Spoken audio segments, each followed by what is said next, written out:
La Facultad de Derecho da la más cordial bienvenida a todas y todos nuestros seguidores al conversatorio La mejor vacuna contra el miedo y el odio, moderado por nuestro director, el doctor Raúl Contreras Bustamante, a quien cedo en este momento el uso de la voz. Muchas gracias, Lorena Redondo.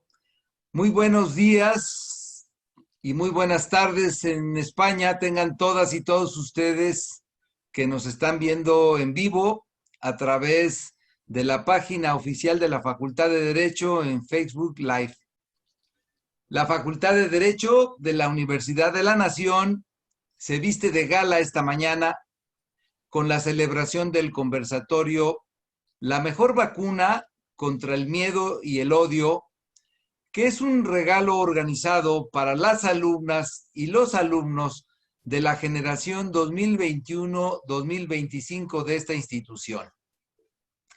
Para quienes no conozcan a las grandes personalidades que habrán de participar en él, voy a tener el honor de dar solo unas sencillas líneas de su trayectoria porque sería muy tardado describir toda su trayectoria y su carrera.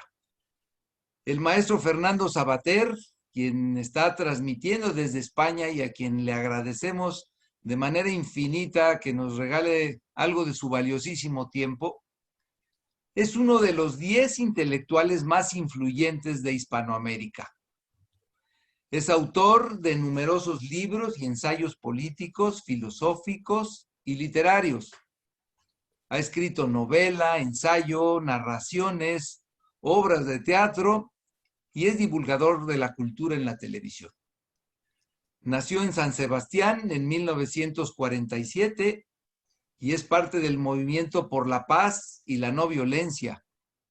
Milita en la iniciativa ciudadana Basta Ya. Ha sido galardonado con un sinfín de premios, tanto en España como en otros países de la Unión Europea, Asia, Estados Unidos y América Latina. Ha recibido la investidura de doctor honoris causa en varias universidades europeas y de América Latina y, por supuesto, es doctor honoris causa por la UNAM.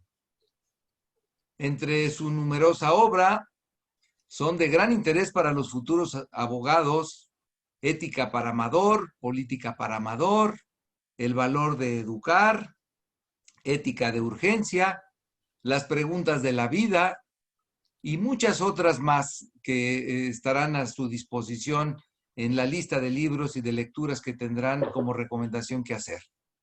Su más reciente obra, que por cierto estoy iniciando su lectura y se las recomiendo, se llama La peor parte, Memorias de amor. La obra de Sabater, siempre lúcida y polémica, resulta imprescindible para forjar una cultura sólida y entender el espíritu de nuestro tiempo. Por su parte, Juan Villoro, a quien también le agradecemos mucho que esté esta mañana con nosotros en este conversatorio, pues es un escritor, sociólogo y periodista, profesor de la UNAM. Es también profesor visitante en las universidades de Yale, de Princeton, de Stanford, en la Pompeu Fabra de Barcelona, así como en la Fundación de Nuevo Periodismo creada por Gabriel García Márquez. Es columnista del periódico Reforma en México, del Mercurio en Chile y fue director de La Jornada Semanal. Es doctor honoris causa por la Universidad Michoacana de San Nicolás de Hidalgo y por la Universidad Autónoma Metropolitana, y desde el año 2014 es miembro del Colegio Nacional. Juan ha recibido innumerables premios en el ámbito nacional e internacional. Su novela para jóvenes, El libro salvaje, ha vendido más de 1 millón de ejemplares. Y su obra más reciente es El vértigo horizontal, una ciudad llamada México. Distinguidas alumnas, alumnos de nuevo ingreso de la Facultad de Derecho, distinguida comunidad universitaria, público en general que nos está viendo. El pasado domingo, en la ceremonia de bienvenida, cité una frase de Fernando Sabater que dice: la educación es el primer paso para la libertad. Vamos a escuchar y aprender cuál es la mejor vacuna contra el miedo y el odio en estos tiempos de pandemia. Así que dispongámonos a disfrutar del pensamiento y la genialidad de nuestros dos distinguidos invitados para que nos ayuden a construir las alas que nos permitirán volar hacia la libertad. Querido Juan, ¿serías tan amable de iniciar nuestro conversatorio? Sí, con todo gusto. Muchas gracias al doctor Raúl Contreras, director de la Facultad de Derecho, por esta oportunidad de estar con todas las alumnas y los alumnos de nuevo ingreso a la carrera de Derecho. También a mi querido Fernando Sabater por acompañarnos desde España. Vamos a conversar nosotros y luego participarán también algunas otras personas que están aquí disponibles para que este diálogo se vuelva más plural. Varias abogadas que ha convocado el doctor director de la facultad, Raúl Contreras, y por supuesto están también algunos eminentes profesores, el gran penalista Ricardo Franco Guzmán, hombre muy volcado hacia la lectura, con una biblioteca fantástica, y además decano de los profesores de la facultad, también Eduardo Luis Fer, escritor y abogado, el poeta José Luis Rivas, autor del libro La Tierra Nativa, donde hay un verso que ojalá fuera realidad en este momento, porque él habla de su natal Veracruz y dice: aquí hace sol de sol a sol, y bueno, estamos en tiempo nublado, de modo que ese verso se convierte en una ilusión compartible para todos nosotros. Fernando, entremos pues en el diálogo. Propusiste un tema que me parece extraordinario, que es la vacuna pues más eficaz que podemos tener, el remedio para las melancolías de estos momentos, que por supuesto es la lectura. Hemos vivido tiempos de confinamiento en donde seguramente nos hemos salvado de la zozobra, de estar encerrados, del tedio, de no ver a los otros, o de la desesperación de ver demasiado a los que están muy cerca de nosotros. Y estos quebrantos de la soledad han podido ser resistidos por muchos de nosotros, pues gracias a la capacidad que tenemos de representar la realidad y a las distracciones a las que hemos acudido, que no solo tienen que ver con la lectura, por supuesto, tienen que ver con la música, tienen que ver con la imaginación, el sueño, las cosas que recitamos, los chismes que nos contamos, en fin, las distintas maneras de ejercer la representación de la realidad. Y dentro de este campo tan necesario de demostrar que no solamente nos reproducimos materialmente y que estamos vivos porque también pensamos y disfrutamos de la realidad, la lectura sin duda alguna ha jugado un papel importante. Me gustaría que empezáramos hablando un poco de la lectura en estos tiempos digitales y de qué tanto estamos auténticamente leyendo libros. Es decir, hay gente que piensa que ya al estar abismados en las redes sociales, al estar exclusivamente leyendo en línea, pues no tenemos ya capacidad de acudir a los largos discursos de la letra, las novelas, los ensayos, y que de alguna manera el libro como tal, ya sea el libro impreso o incluso el libro electrónico, forma parte del pasado, ¿no? Esta visión un tanto apocalíptica me recuerda a mí aquellas profecías del siglo pasado, de los años 60, cuando el comunicólogo canadiense Marshall McLuhan hablaba del fin de la era de los libros y del advenimiento de una nueva cultura que sería una cultura de la imagen, una cultura visual. Creo que el acta de defunción de los libros se ha afirmado muchas veces, y la paradoja ha sido, querido Fernando, que muchas veces el acta de defunción de los libros ha sido un magnífico libro, lo cual es contradictorio. Pensemos, por ejemplo, en La Galaxia de Gutenberg, del propio McLuhan, que era un libro extraordinario que decía los libros se van a acabar, y al mismo tiempo ejercía la sugerencia de la letra impresa con extraordinarias citas, etc. ¿Cómo ves el campo de la lectura hoy en día, pensando en este doble ejercicio que hacemos?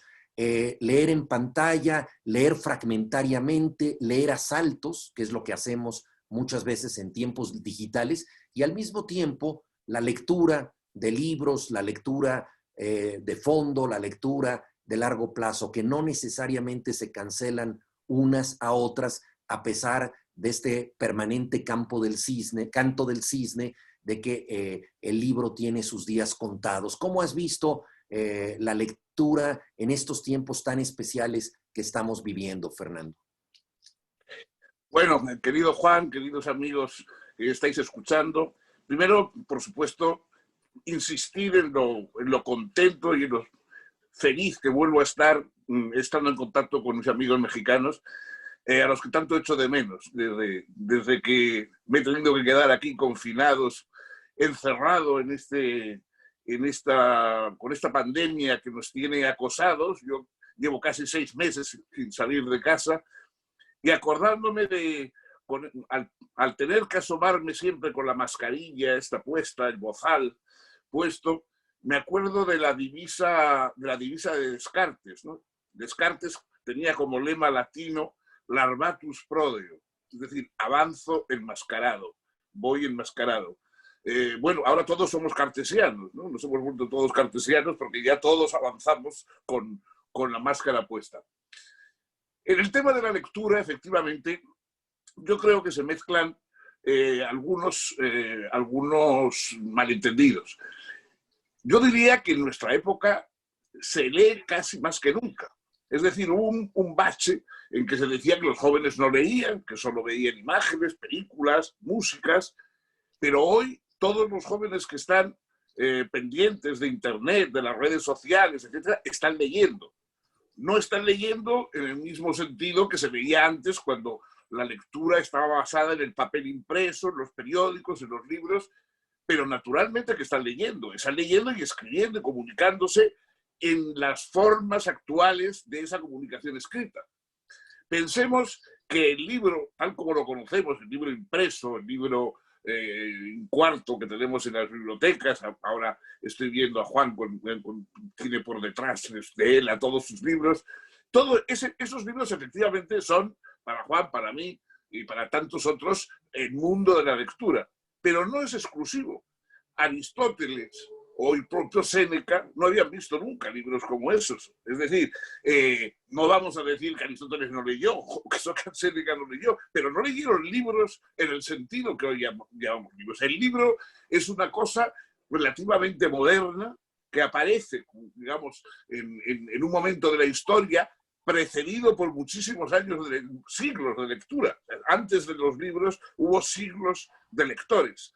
Y efectivamente yo creo que, aunque en el supuesto de que el libro pasase a ser una curiosidad arqueológica y ya no se utilizara como instrumento de comunicación y de cultura, seguiría leyéndose, porque la lectura es lo importante, no el libro en sí, no la fórmula libro. Naturalmente, para algunos de nosotros, afortunadamente yo ya moriré con los libros, no llegaré a ver ese momento sin libros, pero sé que existirá otro tipo de leer y que la lectura continuará. Lo importante es que la lectura es un multiplicador del alma. Todos tenemos una vida muy reducida, sobre todo cuando uno llega ya a cierta edad, te das cuenta de hasta qué punto la vida es limitada, hasta qué punto las expectativas, las ideas que se tenían de todo lo que uno podía hacer no se cumplen y ya solamente se va estrechando cada vez más las posibilidades. Y mientras esa vida se estrecha, y además forzosamente por las determinaciones que hacen que uno pues tenga un sexo determinado, viva en un país determinado, haya tenido unos padres determinados, una situación histórica, todo eso nos condiciona y nos limita. Pero en cambio la lectura nos multiplica. Gracias a la lectura, pues los varones podemos ser Madame Bovary, o los hombres más pacíficos pueden ser piratas que cruzan los mares, o podemos viajar por el espacio, o podemos conocer vidas remotas en países distantes, lejanos. Es decir, la lectura nos está permitiendo una multiplicación del alma. Vivimos nuestra vida y las miles de vidas que la lectura nos brinda, las miles de ocasiones que la lectura nos brinda.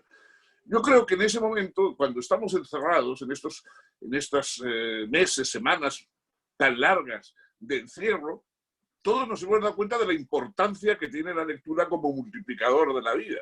Es decir, abríamos los ojos y solo podíamos ver nuestra habitación, el pasillo de nuestra casa, quizá algunas personas que convivían con nosotros, pero si te metías dentro del camino de la imaginación, si veías la página del libro, en la página del libro se estaban viendo horizontes infinitamente diversos y lejanos. Yo creo que muchas personas habrán descubierto la capacidad multiplicadora del alma que tiene la lectura en estos días. O sea, yo creo que hay personas que habrán descubierto que leer es un buen negocio, porque uno, por medio de la lectura, puede poseer cosas que no poseería ni el monarca más rico del mundo, ¿no? De modo que yo creo que la lectura es además un mecanismo para apaciguar los miedos. Es decir, cuando estamos leyendo, de alguna forma somos eternos. La lectura nos hace eternos, nos saca del problema del tiempo, y por otra parte también nos da una especie de certeza de la riqueza del espíritu, y esa riqueza del espíritu, en cierta forma, pues es una promesa de inmortalidad. De modo que yo creo que siempre hay que sacar el lado bueno de las cosas malísimas. Evidentemente este virus, esta pandemia han sido muy malos y muy trágicos para mucha gente, y todos hemos perdido amigos, familiares, en fin, un drama, y desgraciadamente continúa. Pero quizá una de las pequeñas compensaciones positivas es que nos hemos dado cuenta de que leer es realmente un buen negocio, es una aventura provechosa. Has tocado un tema que me parece importantísimo, Fernando, que es justamente el hecho de que la lectura multiplica la experiencia. Estamos hablando ante alumnos de nuevo ingreso, y yo creo que uno de los grandes males contemporáneos es el de pensar que la cultura y el conocimiento se deben ejercer exclusivamente a través de la especialización, ¿no? En tiempos de Aristóteles, a quien tú mencionabas, un hombre culto de aquel momento podía intervenir prácticamente en todas las áreas de su tiempo, ciencia, cultura, conocimiento, sin mayor problema. Hoy en día, la hiperespecialización hace que muchas veces sepamos cada vez más de cada vez menos, y que se considere que, por ejemplo, si alguien entra a la universidad, pues debe leer mucho del área de conocimiento que tiene, y progresivamente debe ir leyendo cada vez más de una subespecialidad.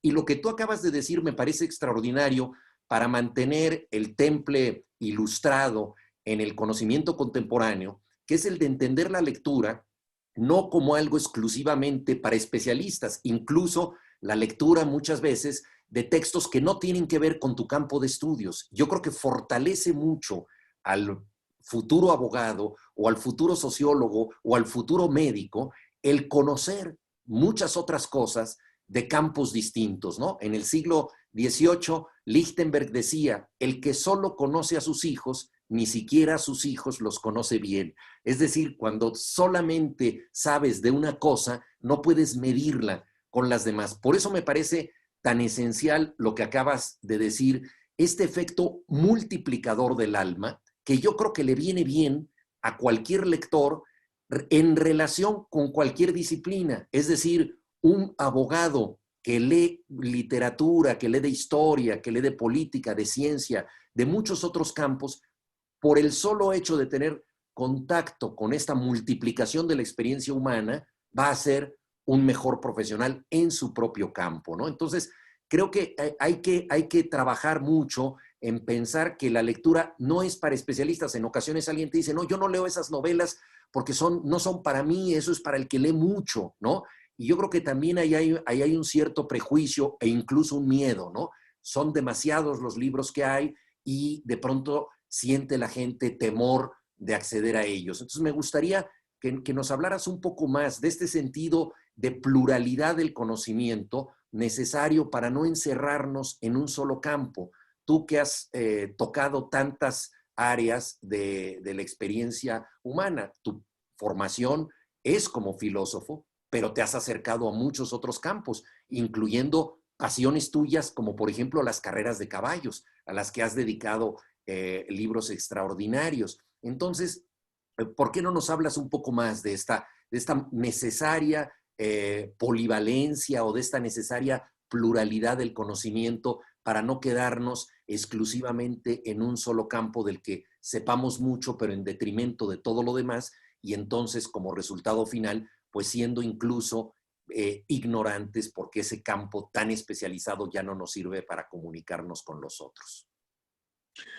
Efectivamente, yo creo que esto es un punto importante porque además hay una especie de vigilantes de la especialización. Es decir, hay una serie de gente que si tú sales de tu campo, tú has escrito sobre Nietzsche toda tu vida y de pronto escribes sobre Julio Verne, y siempre hay gente que se... Pero bueno, usted no era un especialista en Nietzsche. Bueno, yo soy una persona que no está, digamos, sujeta, sometida a una sola dieta, ¿no? O sea, que puede variar, que puede cambiar.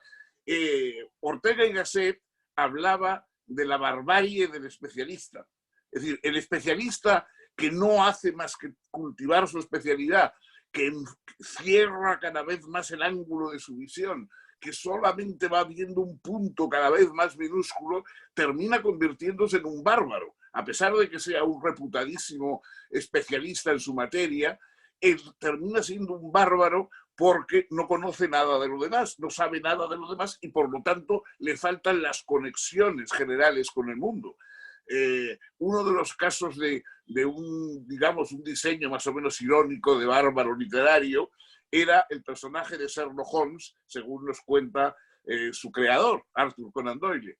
No, Arthur Conan Doyle nos presenta a Sherlock Holmes como una persona que solamente sabía cosas de su materia, de la investigación, la ceniza de los cigarrillos, etcétera, pero en cambio no sabía si la Tierra giraba alrededor del Sol o era al revés, no conocía geografía, no, entonces era un especialista de la investigación, pero de nada más. Bueno, esto es evidentemente era una exageración humorística de Conan Doyle al crear ese personaje tan inolvidable de Holmes, pero en cierta medida los que exigen que las personas solo se atengan a su campo, que nunca salgan de ahí, que nunca digan una palabra de otro mundo o de otros proyectos humanos que el que ellos están practicando, yo creo que lo que son es esclavizadores del hombre, quieren personajes esclavizados por su especialidad y por lo tanto barbarizados, como diría Ortega,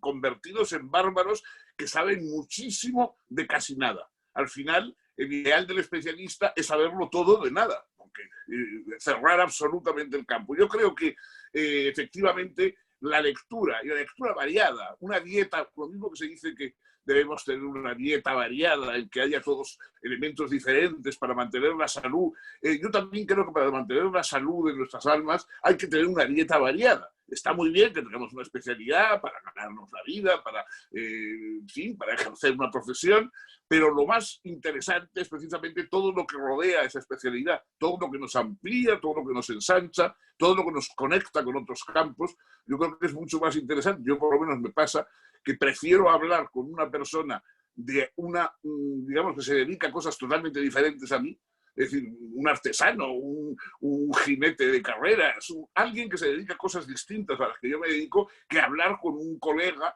en lo cual al final termina siempre hablando de la promoción en la universidad o de cosas por el estilo, ¿no? Yo creo que efectivamente la lectura puede darnos unas capacidades distintas que enriquezcan enormemente nuestra vida. Dentro de esta multiplicación del alma que tú hablabas, yo creo que una de las cosas más interesantes que nos brinda la lectura es la de ponernos en la piel del otro, es decir, la de mirar a través de alguien que nos es radicalmente ajeno. Tú decías, un varón puede de pronto identificarse con Madame Bovary, y el propio Flaubert dijo, Madame Bovary soy yo, hizo este ejercicio de desdoblamiento. A la especialización también se une ahora el peligro, Fernando, de lo políticamente correcto. En la Academia Norteamericana, por ejemplo, predomina mucho la idea de que si alguien no es de la comunidad Comanche o Sioux, no puede escribir sobre eso. Si alguien es hombre, no puede escribir como una mujer, o si alguien es mujer, no puede escribir como un hombre. Si alguien no es afroamericano, no tiene derecho a tocar ese tema. Es decir, se ha dado también un exclusivismo de la experiencia, como si la literatura no prefigurara desde el principio la multiplicidad de justamente las opciones y los destinos humanos. Creo que también ese es un tema restrictivo que está imperando en nuestros tiempos, muchas veces con razones nobles, muchas veces con decir no hay que usurpar la palabra de quien ha sufrido en carne propia esto, pero si seguimos por esa vía, pues ya no podremos escribir una novela policíaca en donde hay un asesino sin haber cometido nosotros mismos un asesinato, ¿no? También hay este clima políticamente correcto que se ha vuelto un poco restrictivo en nuestros tiempos. ¿Cómo ves esto, Fernando? Bueno, no, yo creo que no es un poco, como tú dices benévolamente, es muy restrictivo, porque se quiere crear un mundo formado de tribus. Es decir, uno tiene que elegir la tribu a la que pertenece y no sacar un pie de esa tribu porque todo está prohibido fuera de la tribu. Tú te quedas, digamos, siendo el controlador, el que domina tu tribu, eso sí, ahí tienes derecho a dar órdenes, digamos, pero fuera de ahí no puedes hacer nada. O sea, no puedes intercambiar las experiencias con otras personas, no puedes probar a ser otro distinto. Cuando los niños pequeños van a una fiesta de disfraces, lo que les gusta es disfrazarse de cosas exóticas. Se disfrazan de vampiros, se disfrazan de indios sioux, se disfrazan de piratas, se disfrazan de lo que sea, pero nadie se disfraza de niño, porque realmente sería un niño realmente excesivamente políticamente correcto que dijera, no, yo voy disfrazado de niño porque soy un niño, nada más, ¿no? No, yo creo que el buscar lo distinto es fundamental. Esas tribus son restrictivas de la experiencia humana. Crear un mundo de tribus, crear un mundo, digamos, que los humanos vayamos en regimientos y que entonces estemos siempre juntos con los que se nos parecen, con los nuestros, es el comienzo además de todos los problemas que presenta el nacionalismo, el racismo, etcétera. Todo lo que es diferente a mí inmediatamente, o bien lo respeto tanto que no me acerco, o bien lo desprecio tanto que no quiero saber nada de ello, ¿no? Entonces, el mestizaje es fundamental en la especie humana. Los seres humanos vivimos primero de un mestizaje fundamental entre un hombre y una mujer, que es el primer mestizaje esencial. O sea, no somos amebas que se parten en dos piezas diferentes, sino que somos la mezcla de dos seres, de dos sexos, es decir, somos todos mestizos. Y ese mestizaje esencial es fundamental también en las culturas. Es decir, no llamamos culto a la persona que solo sabe su lengua, que solo conoce su ciudad, que solo conoce el arte de su época. Llamamos culto a la persona que conoce varias lenguas, que ha viajado por el mundo, que conoce culturas diferentes, etc. Es decir, realmente esta tendencia a que hay que estar afiliado exclusivamente a un grupo, no salirse de él, dejar a los demás como si fueran todos seres indescifrables, lo que en el fondo nos convierte a los seres humanos en indescifrables unos para otros. Ay, yo como no soy negro no puedo decir nada de los negros, como no soy mujer no puedo hablar de las mujeres.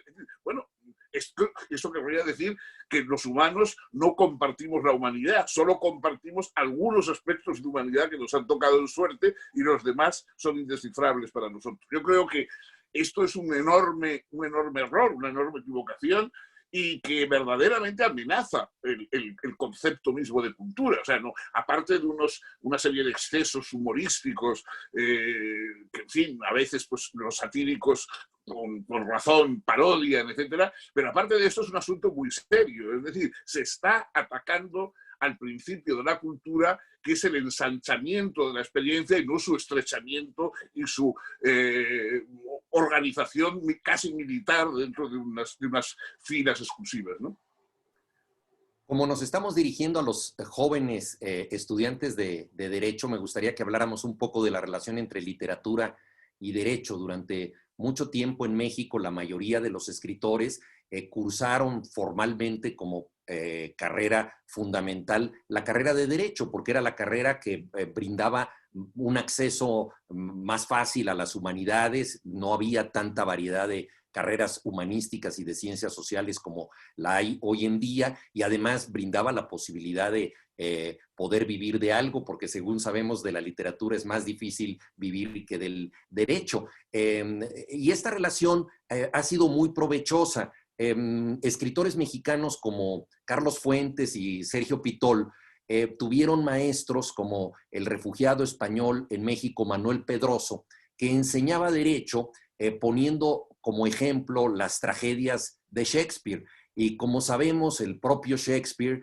era muy aficionado a asistir a los juicios porque le encantaba esta dinámica entre el bien y el mal, sospechar quién es el culpable, tratar de demostrarlo. Toda esa dramaturgia de la ley le parecía un estímulo esencial para sus tragedias, ¿no? Y recordamos también que muchos textos jurídicos han marcado pauta literaria, ¿no? Aquella frase famosa de Stendhal, ¿no? Que decía que leía siempre una página del Código Napoleónico antes de escribir cualquier cosa para clarificar sus ideas, porque el derecho, en el mejor sentido de la palabra, está hecho para transmitir de manera diáfana ciertas leyes. Entonces, tú has trabajado como filósofo el tema de la ética y has extendido la discusión de la ética a la literatura, que te gusta mucho, la novela negra, la novela policial, y también has cultivado el género.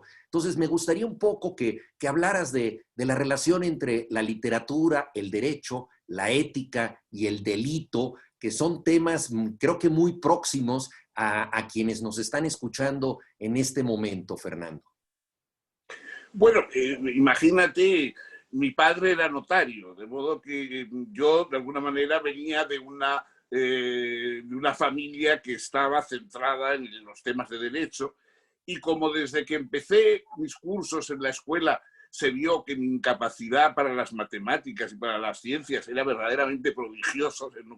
No he conocido nunca a nadie tan torpe en cuanto veía un número, inmediatamente me entraba una especie de vértigo y tenía que salir de la habitación a respirar aire.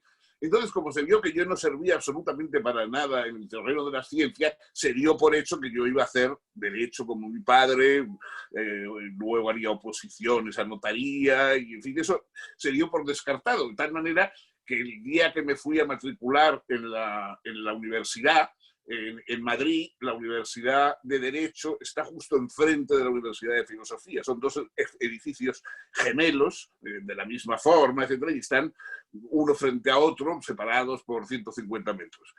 Entonces, todo el mundo dio por hecho, mi padre me dio el dinero para hacer la matrícula en la universidad, y todo el mundo dio por hecho que yo iba a la de Derecho, cuando crucé a la de enfrente y me matriculé en la de Filosofía. Pero siempre la idea de que, digamos, el derecho está muy vinculado a muchas de las cosas importantes de la literatura.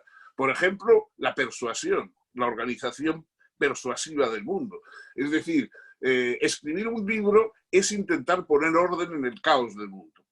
El mundo es caótico, pero nosotros lo vemos como parcialmente ordenado. El derecho intenta institucionalizar esas normas, esas pautas de interpretación del mundo.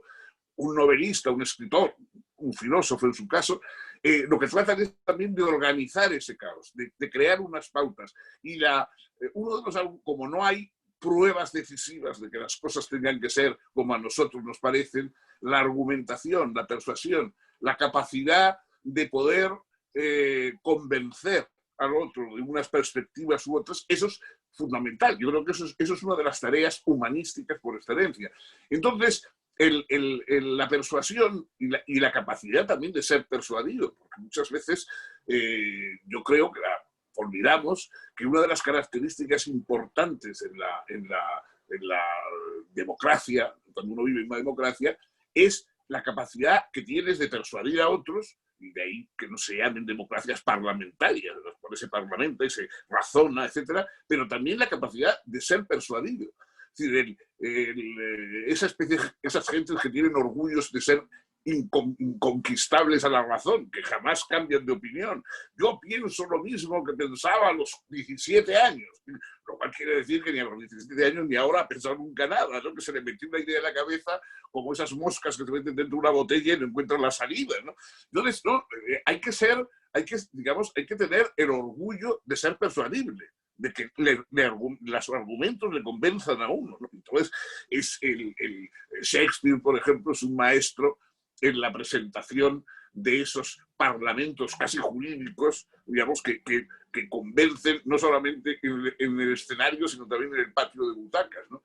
Recordemos, por ejemplo, los discursos después del asesinato de Julio César, ¿no? Cuando habla Bruto con los argumentos que expone para por qué asesinó a César y por qué el asesinato de tal, y luego Marco Antonio hace un juego verdaderamente extraordinario, que yo supongo que todos los abogados deben conocer, ¿no?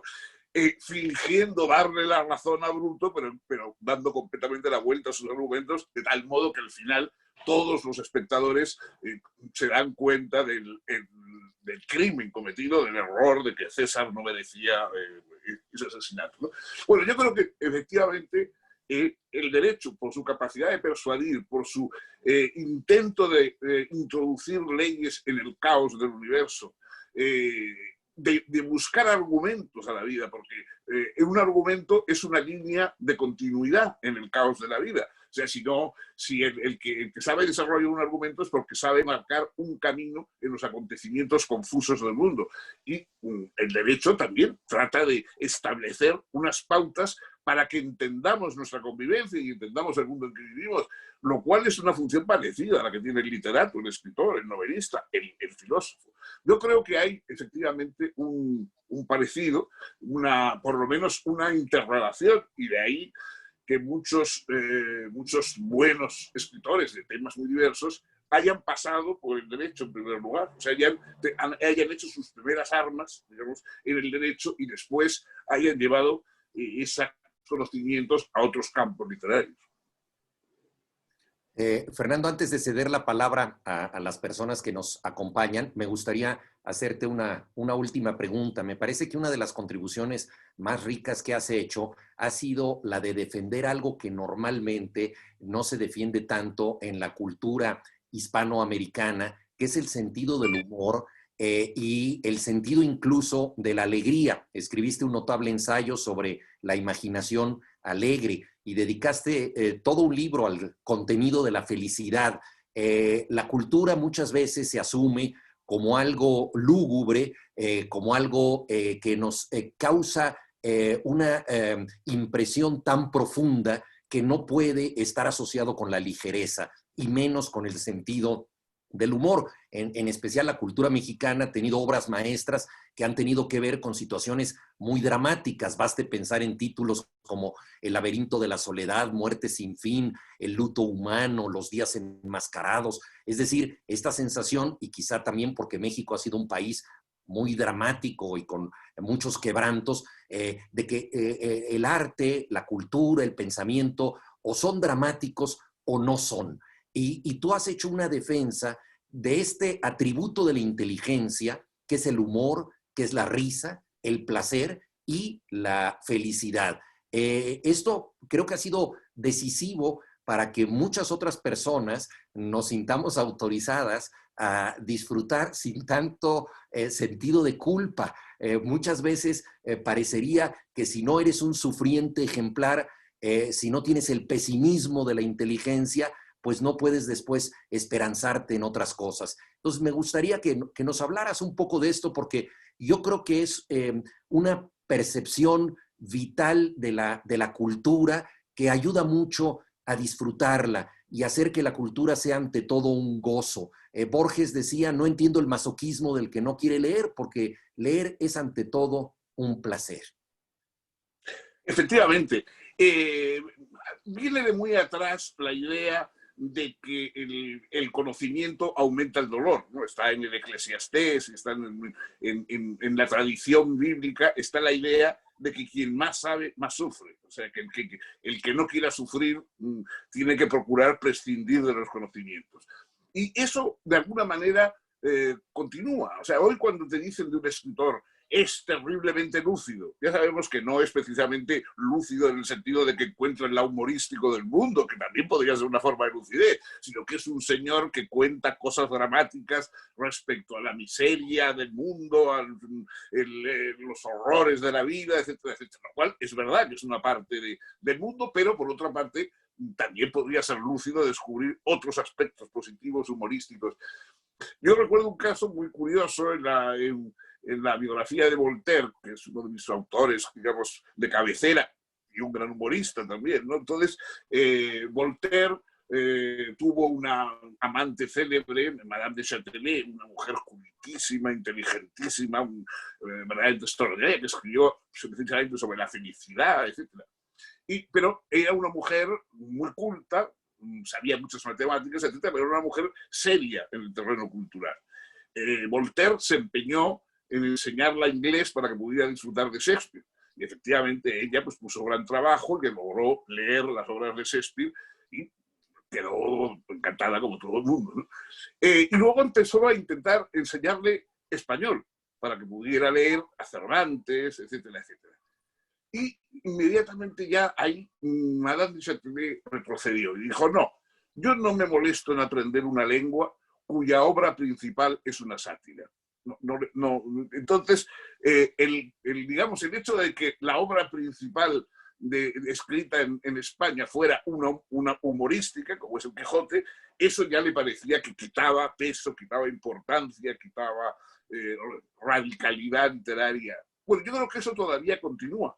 Es decir, que todavía continúa la idea de que el personaje, el lector, hace unos años hicieron en el Gran Palais en París una exposición sobre la melancolía, esas cosas maravillosas que hacen los franceses. Hicieron una exposición sobre la melancolía, sobre cuadros, estatuas, etcétera, que representaban a personas melancólicas. La mayoría de los melancólicos estaban en postura de leer, con la mano en la cabeza, con el libro, etc. La melancolía era casi algo que derivaba de la lectura. No había ningún melancólico corriendo por un bosque o cazando ciervos. Los melancólicos siempre estaban dedicados al gabinete, ¿no? Bueno, yo creo que esto efectivamente, esta idea de que no puede introducirse un elemento alegre en la cultura es bastante contrario también a otra tradición, porque personajes como Sócrates, por ejemplo, que es padre de la filosofía, etcétera, era un personaje humorístico, y los diálogos socráticos en muchas ocasiones tienen situaciones humorísticas, utilizaban la ironía, que es una forma de humor, si se quiere un humor pedagógico, pero un humor, mejor de todo, ¿no? Bernard Shaw decía que todo trabajo intelectual es un trabajo humorístico. Y en cierta medida yo creo que es verdad.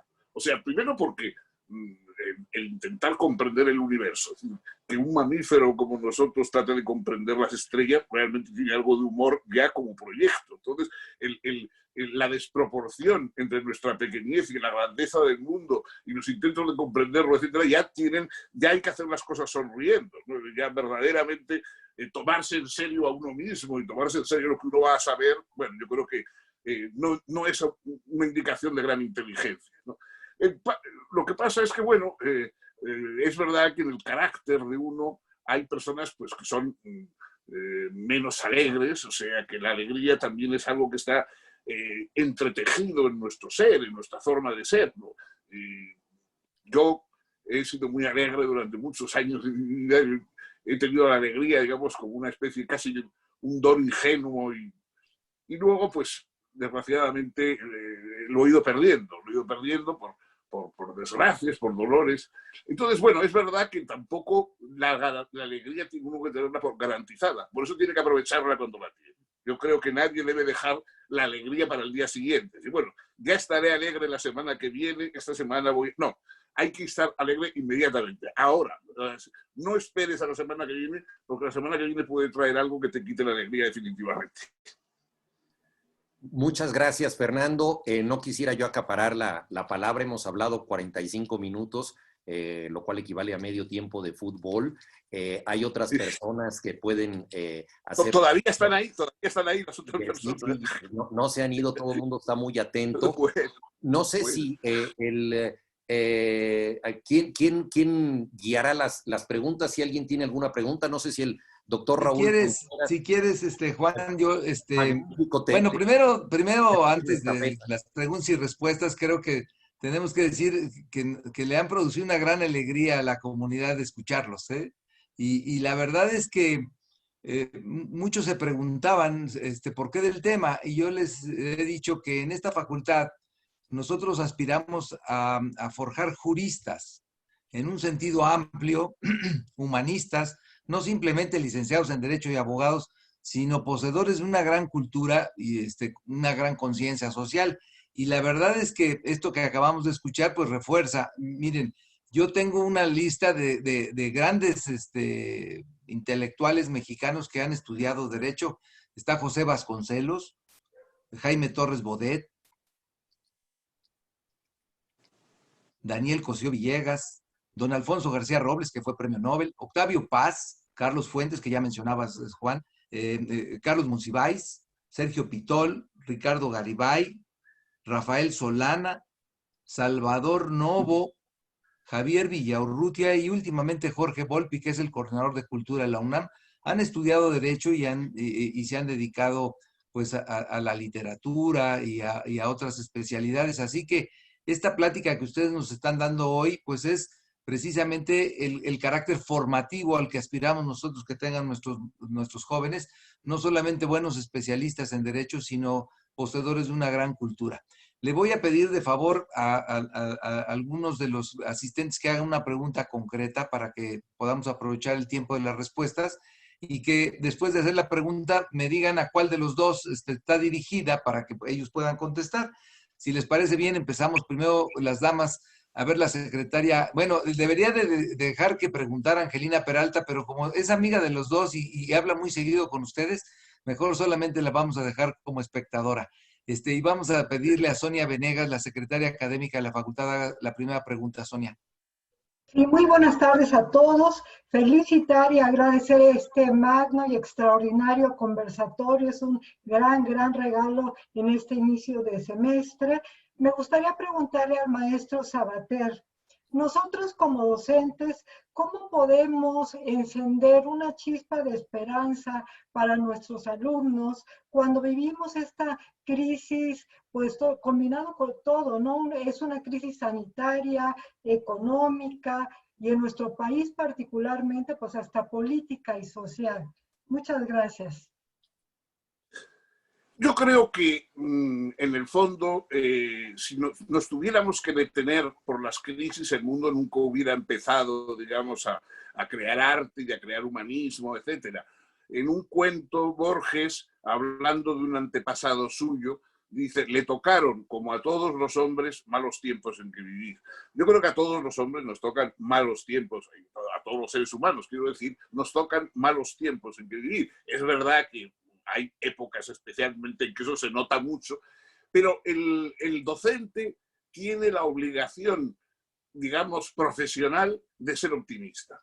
Yo eso, en mi libro El valor de educar, sostenía eso, es decir, uno como persona, a los que hemos sido profesores, maestros, uno puede ser muy pesimista, ver el mundo negrísimo, no tener esperanzas históricas, ni políticas, ni personales, ni nada.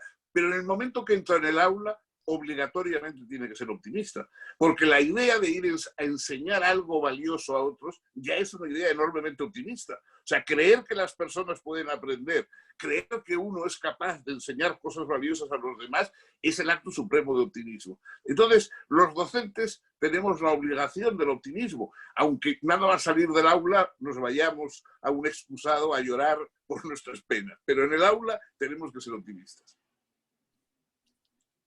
Muchas gracias. Maestro Fejer.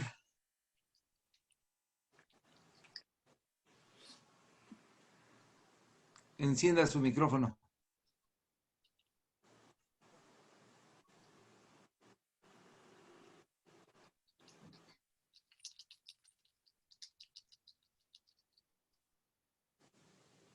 Lore, ¿le puedes quitar tú el micrófono?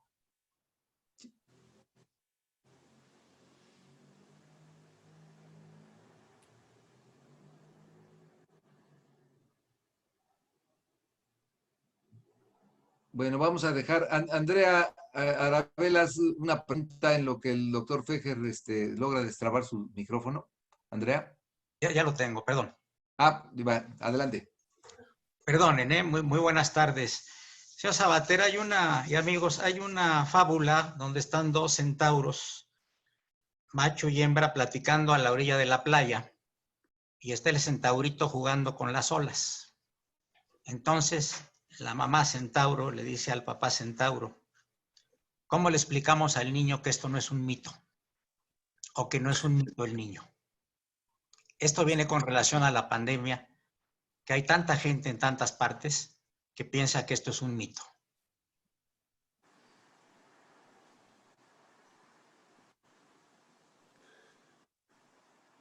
¿Perdón, se escuchó? Sí, muy bien. ¿Algún comentario, Fernando? Bueno, en fin, hay gente que cree que las causas, digamos, de la pandemia, que el virus, etcétera, son mitos. Eso, no. La existencia de virus, de bacterias, etcétera, ha sido considerada un mito hasta hace relativamente poco, porque la gente solo cree en lo que ve. Entonces, si a una persona se la come un león, no hay nadie que dude que los leones son peligrosos cuando están sueltos. Pero en cambio, si una persona la vemos retorcerse y morir por un virus, como no vemos el virus, pues podemos creer que el virus es un mito. Yo creo que nadie que tenga los ojos abiertos en nuestra sociedad puede dejar de ver que lo que está ocurriendo es dramático. Es decir, que las personas se enferman, que las personas pasan muy malos momentos, que mueren, que el estar cerca de una persona enferma puede causarle la enfermedad también a uno. Las pestes, las plagas han acompañado a los hombres desde el comienzo de los tiempos. En fin, Tucídides habla de la peste de Atenas, Daniel Defoe y tantos. Es decir, no, la presencia de la peste y lo que ahora aportamos nosotros es que ahora sabemos cómo funciona la peste, cuáles son las fórmulas del contagio y en qué consiste la enfermedad. Bueno, puede haber gente que crea que eso es un mito porque en el fondo para el ignorante los conocimientos son míticos. Es decir, él como no conoce las causas, cree que las causas que otros le cuentan pues son inventos como los que inventa él para paliar su situación de ignorancia, ¿no? Muchas gracias. Muchas gracias. Andrea. Hola, ¿qué tal? Muchísimas gracias por compartir este espacio en la facultad que sin duda nutre muchísimo a los alumnos desde otras disciplinas y desde otras visiones del mundo. Tengo una pregunta que será breve. Hace unos momentos Juan Villoro le preguntaba acerca de lo políticamente correcto o a lo que desde las ciencias sociales llamamos pretensión de corrección de las personas. Sin embargo, nos damos cuenta de que hay lecturas que también están siendo canceladas porque no forman parte de un sistema de valores actuales. ¿Qué se pierde al no retomar estas lecturas, si es que se pierde algo? Y una pregunta en la que me gustaría que los dos me dieran su opinión es: el año pasado y años atrás en otros países como Estados Unidos, el movimiento Me Too en contra del acoso sexual contra las mujeres tuvo un especial señalamiento hacia escritores e intelectuales que estaban protegidos por una estructura que los reconocía como autoridades en muchos temas. ¿Qué opinan de cómo este movimiento visibilizó que incluso estos espacios no estaban exentos de violencia que mujeres y hombres teníamos normalizada? Bueno, en principio, por supuesto, quien tiene valores tiene que conocer la historia de los valores. Es decir, los valores no aparecen en el mundo. Hay una ingenua visión, las generaciones creen que el mundo empieza con ellos. Es decir, que ellos son los primeros que han valorado, los primeros que han podido juzgar, los primeros que han separado lo bueno de lo malo, etc. Eso es una ingenuidad que, digamos, quizá los adolescentes, etcétera, pueden tener, pero una persona que tiene cultura sabe que los valores vienen de muy atrás. Es decir, que Aristóteles conocía los valores, lo mismo que los conocemos nosotros, que naturalmente algunos van cambiando históricamente, pero que esa transformación también hay que conocerla. Esa transformación forma parte de los valores. Es decir, para entender un valor hay que entender las cosas que lo han precedido y que ahora nos pueden parecer como no valiosas o como, digamos, solamente origen de valores que tenemos actualmente. El creer que los valores nacen como Atenea de la frente de Zeus, armados de todas sus piezas, es una ingenuidad peligrosa, porque hace que creer que nosotros podemos juzgar toda la historia y saber lo bueno y lo malo, no solamente nuestro, sino lo bueno y lo malo del siglo pasado y del XIV y del XII. Bueno, eso es la aniquilación de la cultura. O sea, la cultura es lo contrario de eso. La cultura es saber que precisamente venimos de un proceso en el cual todas las piezas son necesarias. Son necesarias todas las piezas para llegar hasta donde hemos estado. Querer cancelar alguna de esas piezas sería cortarnos del origen histórico de nuestros valores y de nuestros conocimientos. Y por supuesto, los delitos son delitos, los cometan los grandes escritores, los cometan los directores de cine o los cometa quien sea. Lo que no es cierto es que una persona, por ser más conocida y por estar más expuesta, digamos, a la opinión pública, tenga que ser vilipendiada o que cualquier acusación contra ella parezca ya cierta, porque de alguna forma el resentimiento o la envidia son también cosas que se volcan sobre determinadas personas. Si hay alguien que ha cometido un delito, que haya cometido un abuso, sea quien sea, está muy bien que sea juzgado, pero que no sea juzgado solamente por ser una persona célebre y conocida y que por lo tanto atacarle complazca a algunos seres mezquinos que vean en el humillamiento de los que tienen más méritos, pues tengan una especie de satisfacción, ¿no? Juan.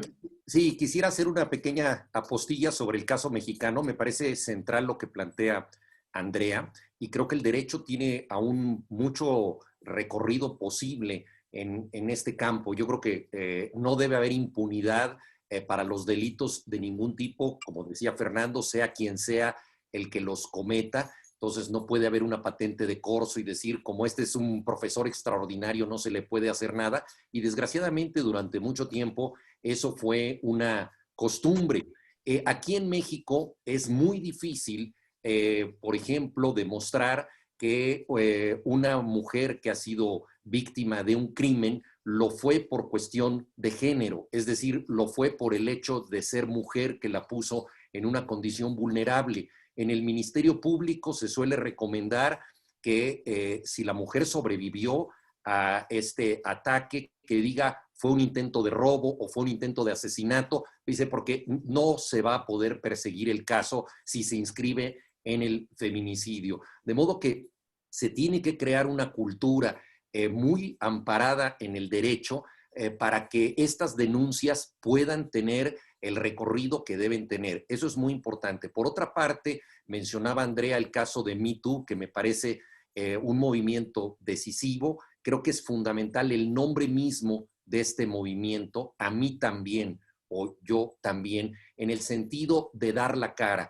Pero creo que en México aún nos falta también camino por recorrer, porque mucha gente no puede dar la cara. Es decir, siente que si hace una denuncia hacia su jefe de trabajo, hacia el político que la acosó, hacia el profesor que abusó de su jerarquía académica, su destino se va a ver destruido. Entonces, muchas de las denuncias que se han hecho han tenido una naturaleza anónima, lo cual también se ha prestado a que alguien pueda suplantar la identidad de otra persona, a que alguien con un alias en internet haga una denuncia, y esto me parece gravísimo, porque los denunciantes deben tener las condiciones de poder hacer las denuncias, y esto es algo en lo que todos tenemos que estar implicados. Yo he escrito sobre esto en el periódico en numerosas ocasiones, y creo que todos debemos tratar de crear esta cultura, no de delatores, no de cacería de brujas, pero una cultura de responsabilidades.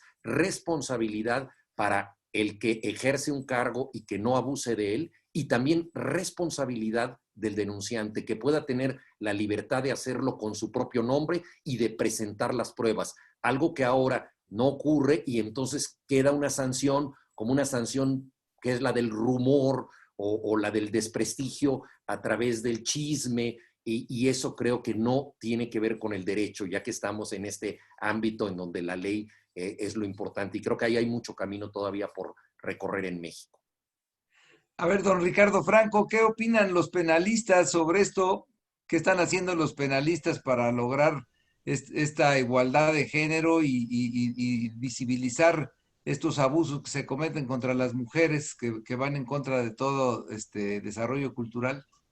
Pero más que esta situación, que es muy interesante, estaba yo pensando en que no hay ninguna rama del derecho en la cual el sujeto o la persona que la cultiva deba ver un universo tan grande de libros como el penalista. Ninguno. El abogado que se dedica al derecho civil no tiene esta obligación.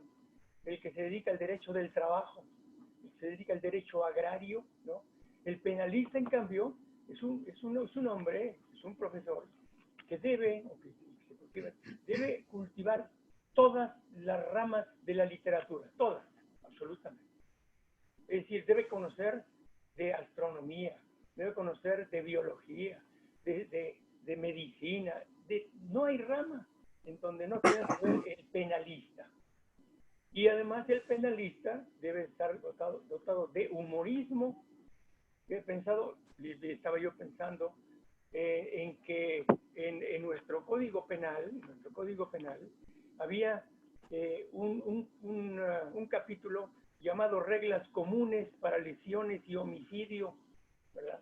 Pues en este capítulo de Reglas Comunes había un artículo del 310 que decía así: se impondrán de 3 días a 3 años de prisión al que, sorprendiendo a su cónyuge en el acto carnal o próximo a su consumación, es decir, en el caso de una infidelidad sexual, y llega de pronto, en este caso casi siempre es el marido, llega, ¿verdad?, y se encuentra la mujer que está haciendo el amor con otro, ¿verdad?, sorprendiendo a su cónyuge en el acto carnal o próximo a su consumación, mate o lesione a cualquiera de los culpables o a ambos. Fíjense ustedes, si llega la persona, abre la puerta del alcohol y se encuentra que está haciendo el amor con el chofer de la casa, ¿verdad?, o con algún amigo, el vecino, ¿eh? Entonces, si mata o lesione a cualquiera de ambos, ¿verdad?, que le aplicarán de 3 días, 3 días es nada, a 3 años de prisión. Y nosotros como profesores teníamos la obligación de explicar por qué razón se aplicaba una sanción tan baja, 3 días de prisión a 3 años, ¿verdad?, cuando la persona llega y se sorprende de encontrar a su esposa, en este caso, ¿verdad?, en el acto carnal o próximo a su consumación, y decíamos que es por el choque traumático que recibe, ¿verdad? Pero luego viene lo más interesante, en el artículo del código decía que mate o lesione a cualquiera de los culpables o a ambos, mata a los dos, ¿verdad? Pero decía después, salvo el caso de que el matador, repito, salvo el caso de que el matador haya contribuido a la corrupción de su cónyuge. Entonces yo aprovechaba la oportunidad para decir, bueno, y si a la persona que mataba, ¿verdad?, dice, el caso de que el matador, el esposo que llega y mata, y si no era matador, y si era picador, y si era mozo de estoques, ¿qué sanción tenía entonces? ¿Verdad? Imagínense, ponerle la palabra matador en un código penal, por decir, al homicida, ¿verdad? Pero entonces decía yo, bueno, pues ahí había que aprovechar la oportunidad para hacer la cosa humorística de si no era matador, si era novillero nada más, o si era mozo de estaco, o era picador, qué sanción se le aplicaba al sujeto, ¿no? Bueno, pero aparte de esto, veía yo, ya se suprimió este artículo, que era un artículo que aplicaba una pena atenuante en este caso. También teníamos el oprobioso delito de adulterio. El Código Penal se aplicaba, dice, se aplicarán hasta 2 años de prisión, de 3 días a 2 años de prisión, ¿verdad?, a los culpables de adulterio cometido en el domicilio conyugal o con escándalo. Pero lo interesante es que nunca dijo el código en qué consistía el adulterio. el adulterio podía ser el solo hecho de darse de besos con una persona que no es la esposa o el esposo, es al realizar tocamientos en el cuerpo, pero nunca se dijo lo que era el adulterio, ¿verdad? Y decía entonces que en este caso, pero además tenía que ser en el domicilio conyugal. Si no era en el domicilio conyugal, ¿verdad?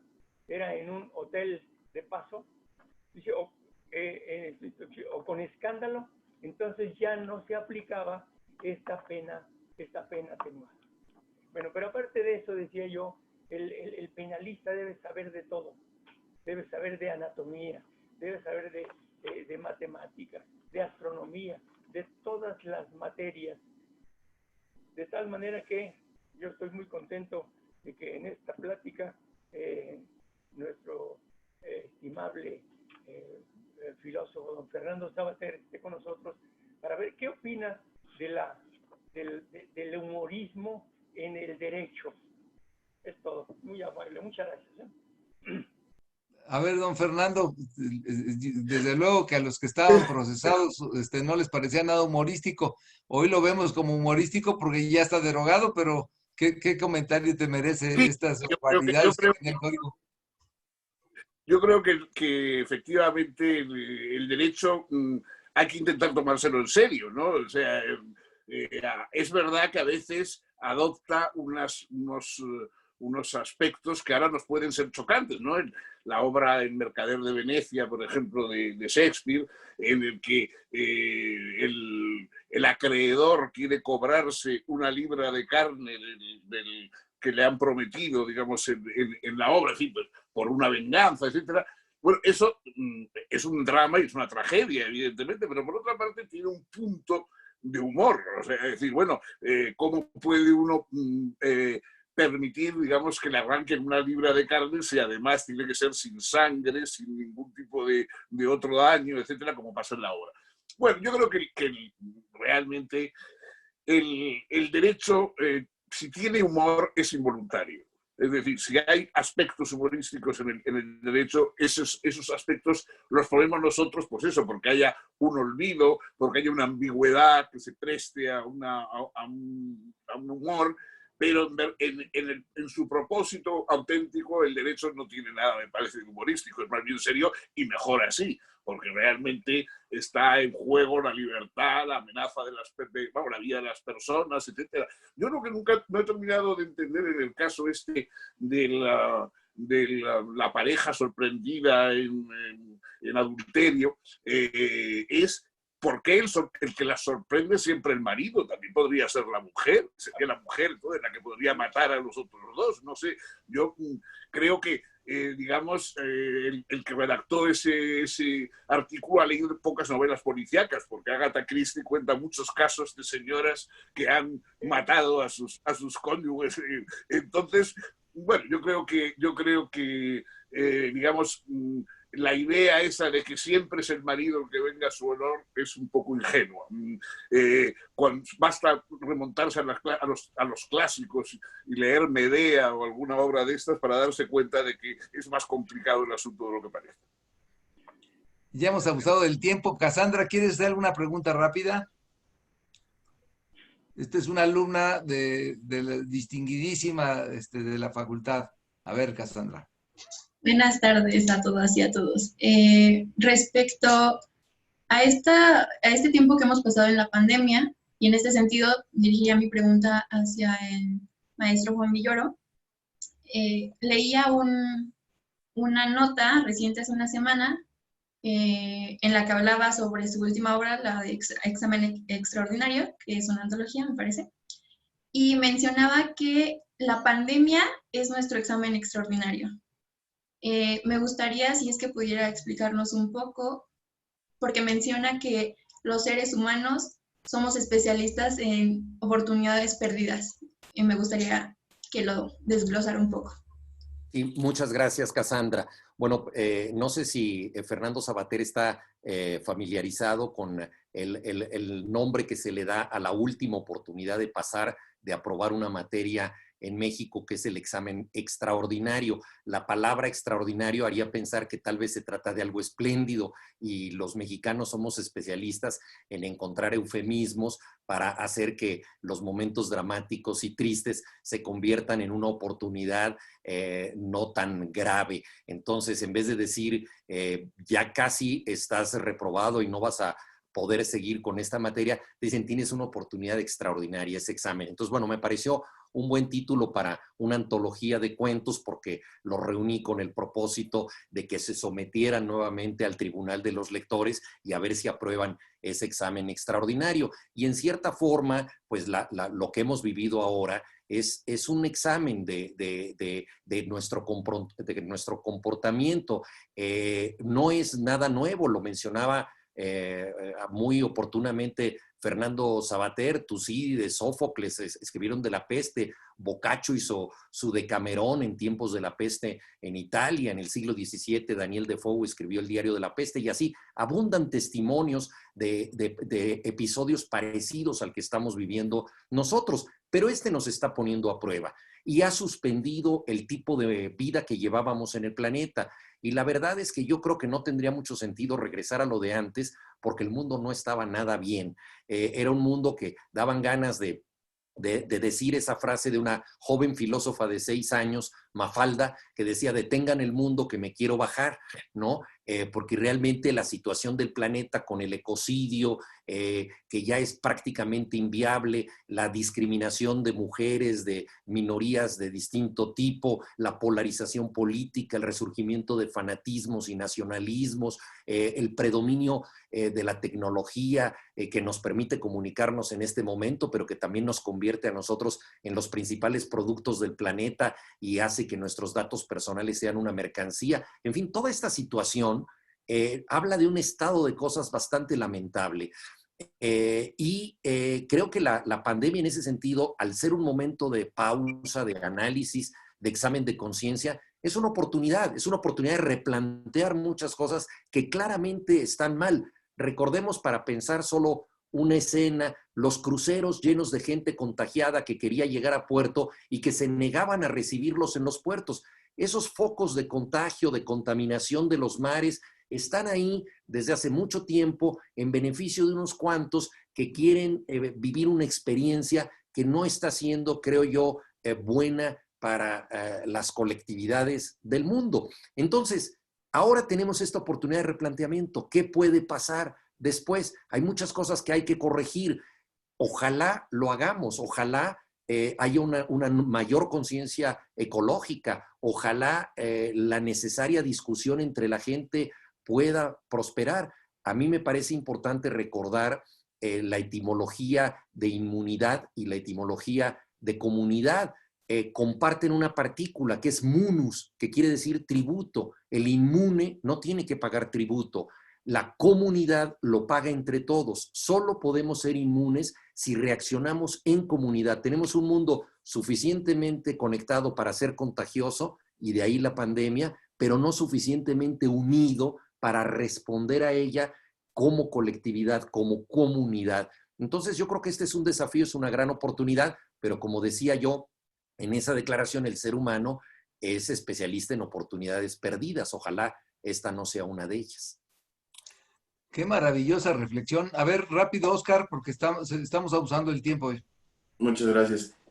Ha dicho el maestro Savater que esta circunstancia de la pandemia ha hecho o ha llevado a muchos a la lectura, y el maestro Villoro nos ha comentado también cómo en algún momento de la historia la idea del libro ha podido antojarse ser rebasada.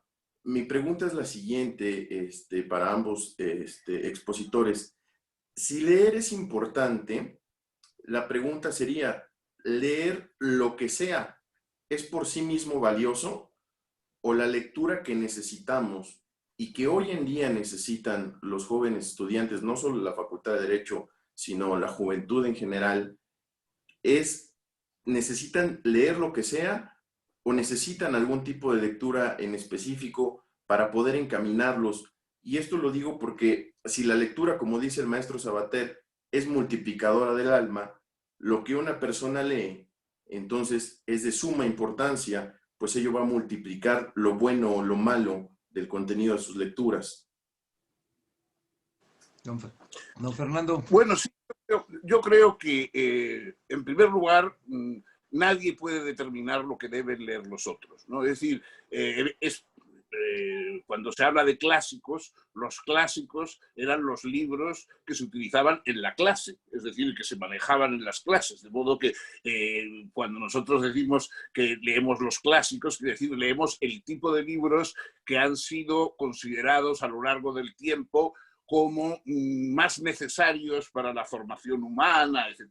Pero hay también otros muchos libros que no están entre los clásicos y que son imprescindibles. Oscar Wilde decía que todos los avances del pensamiento se han hecho gracias a libros que estaban prohibidos, que no debían leerse, ¿no? Entonces yo creo que efectivamente hay muchos libros que están prohibidos, pero que deben leerse si uno quiere darle a los clásicos una nueva vida, ¿no? En ese sentido, yo no me atrevería a decir qué es lo que debe decir alguien. La elección, el gusto de la lectura es algo absolutamente privado. Incluso con el tiempo uno llega a... Yo ahora cuando empiezo un libro no digo que es malo o bueno, digo esto no es para mí, y lo dejo aparte, no me parece que voy a sacar provecho. En cambio, otros libros que a lo mejor algunos desprecian, yo digo esto para mí es estupendo, me viene muy bien, me regocija mucho, ¿no? Yo creo que cada uno con el tiempo debe ir buscando su propio menú literario, ¿no? Establecerlo de antemano, leer lo que está mandado que hay que leer, lo que han dicho que hay que leer, o dejar de leer lo que otros han prohibido porque consideran nefasto, eso me parece un mal asunto. Yo creo que hay que buscar el propio camino. Naturalmente la educación está para que los menores se orienten al principio. Educar es orientar.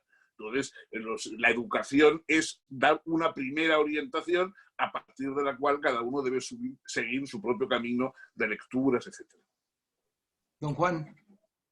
Sí, yo estoy totalmente de acuerdo. Creo que lo importante es tener el hábito de la lectura, el placer de leer, pero debemos tener la libertad de corregir nuestras propias lecturas. Hace unos momentos Fernando Savater decía que debemos tener el orgullo de ser persuadidos, es decir, de que nos convenzan de otras cosas. Y yo creo que, sinceramente, muchos de los que empezamos a leer por gusto, lo hicimos leyendo libros que luego nos parecieron malos o incluso desastrosos. En ocasiones uno empieza leyendo unos poemas de amor muy cursis o empieza leyendo novelas truculentas porque eso nos cautiva, pero yo creo que eso es legítimo y poco a poco vamos nosotros refinando y perfeccionando nuestro gusto. Lo decisivo es llegar a obras que nos marcarán y que nos harán mejores, pero este camino pasa también por libros secundarios, por libros que nos pueden entretener e incluso estos libros que no son los mejores pueden dejarnos algo importante, porque también es muy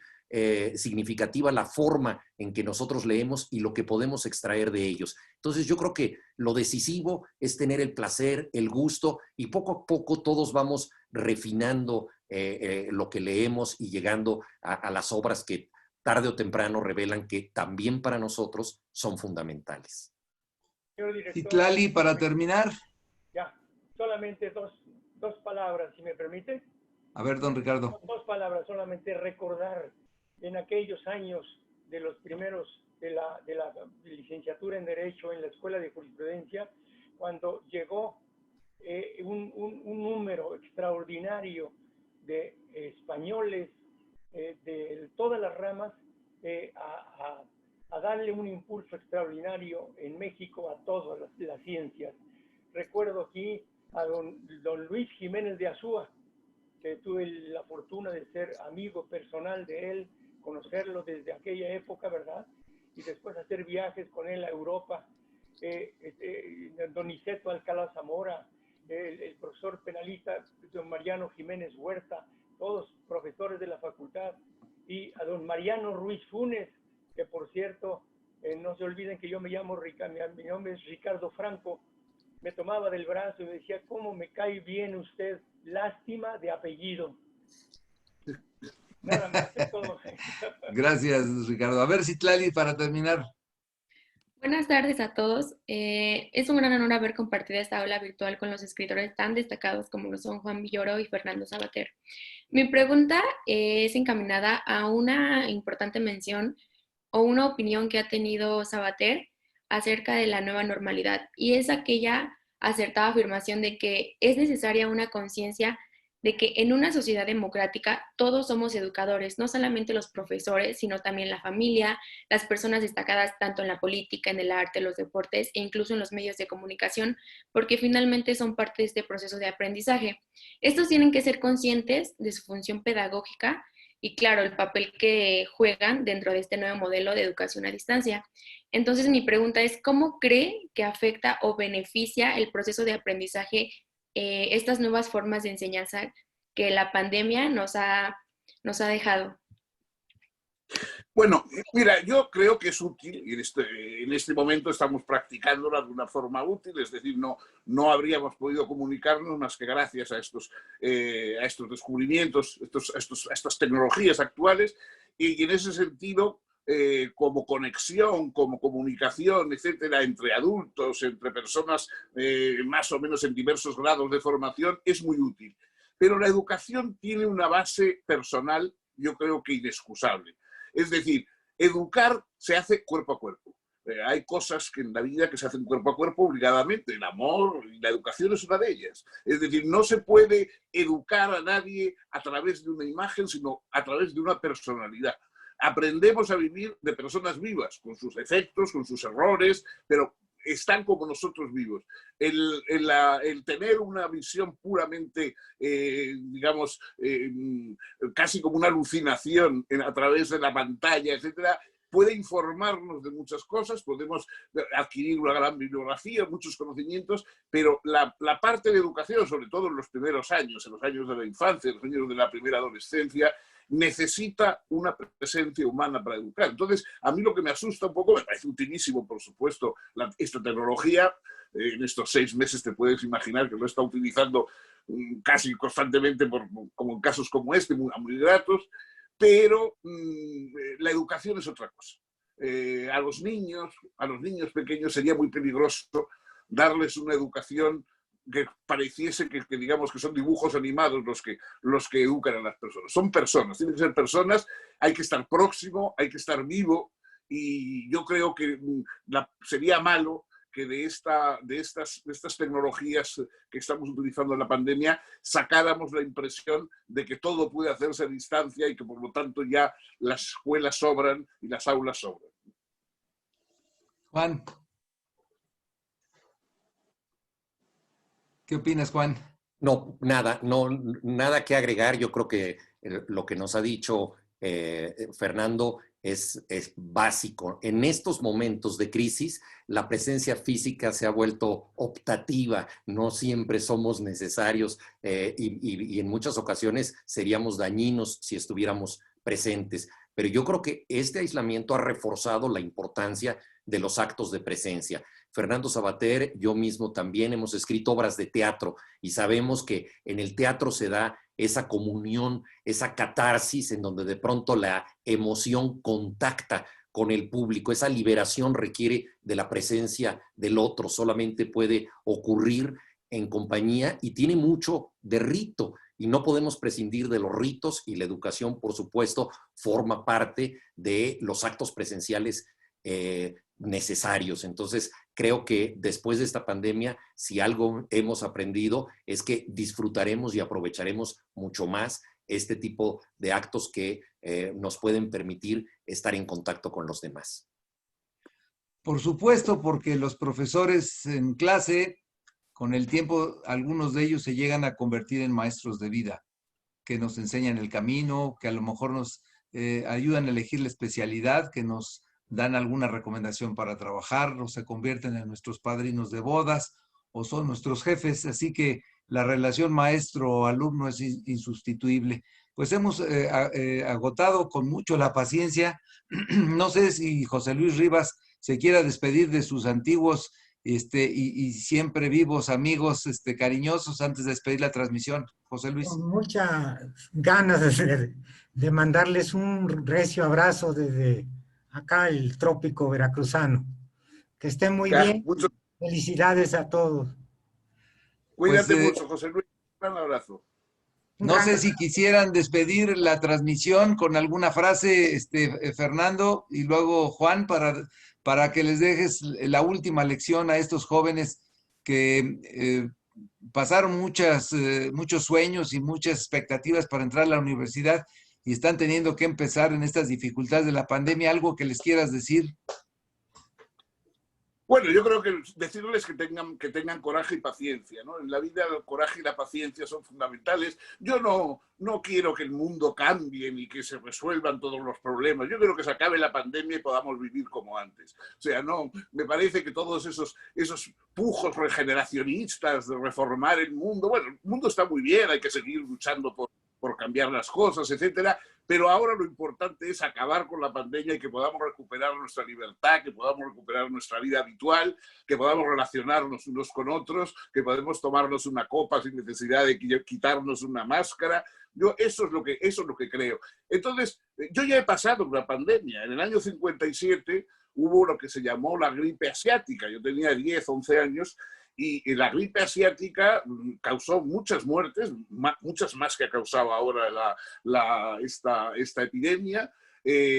Fue también un problema grave. Lo que pasa es que entonces había muchos menos conocimientos, muchos menos hospitales, etcétera. Y bueno, pues la cosa pasó, duró año y medio, 2 años, y al final acabó la gripe asiática. Yo recuerdo incluso que quedó en el lenguaje en España, se decía, es más malo que la gripe asiática. O sea, quedó como una especie de expresión hecha. Bueno, y después seguimos viviendo. O sea, yo sobreviví a eso y ya, de hecho, ahora, mucha gente, incluso de mi edad, ni se acuerda de la gripe asiática. Pero hubo tal cosa. Bueno, pues yo creo que a los que sobrevivan a esto y ahora tengan 20 años y cuando tengan a lo mejor 70, pues ya no se acuerdan de esta situación y será bueno. O sea, yo me alegraré mucho de que este episodio de pandemia, como otros, se vaya agrupando. De momento hay que tener paciencia y coraje, y eso es lo que les recomiendo a los jóvenes que saben mucho también de paciencia y de coraje. Coraje y paciencia. Juan. Bueno, nada más celebrar haber estado aquí con los jóvenes de nuevo ingreso, con todas las futuras abogadas, futuros abogados que mucha falta nos hacen en México. Yo creo que el Estado de Derecho sigue siendo una ilusión aún por realizarse, y es mucho lo que tienen que contribuir, y me da mucho gusto, pues, de nuevo escuchar a Fernando Savater, que tiene la virtud de enseñarnos mientras nos entretiene. Yo creo que a lo largo de las décadas hemos aprendido muchas cosas de él, con el beneficio agregado de que no nos hemos dado cuenta de inmediato de que se trataba de una enseñanza, porque ha sido extraordinariamente placentero siempre escucharlo y leerlo. Entonces yo creo que es también una muestra de que la paideia, la educación, puede formar parte del arte y puede ser algo verdaderamente apasionante y entretenido. Entonces, muchas gracias, Fernando, por estar con nosotros, y muchas gracias a todos ustedes. Muchas gracias a los dos por este magnífico obsequio que le dan a la juventud de la Facultad de Derecho y a la juventud mexicana. Estoy cierto que este conversatorio lo han visto miles y lo van a seguir viendo miles de personas. Ha sido un honor tenerlos en esta aula de la Facultad de Derecho virtual, y esperamos que no sea la última vez que los tengamos aquí, sino que estemos abusando cada que su tiempo se los permita para estar en contacto con los futuros juristas de México. Muchas gracias, y muchas gracias a todos los que participaron, y gracias a todos ustedes que nos vieron en vivo a través de la página oficial de la Facultad de Derecho. Muchas gracias. Cuídense mucho. Gracias.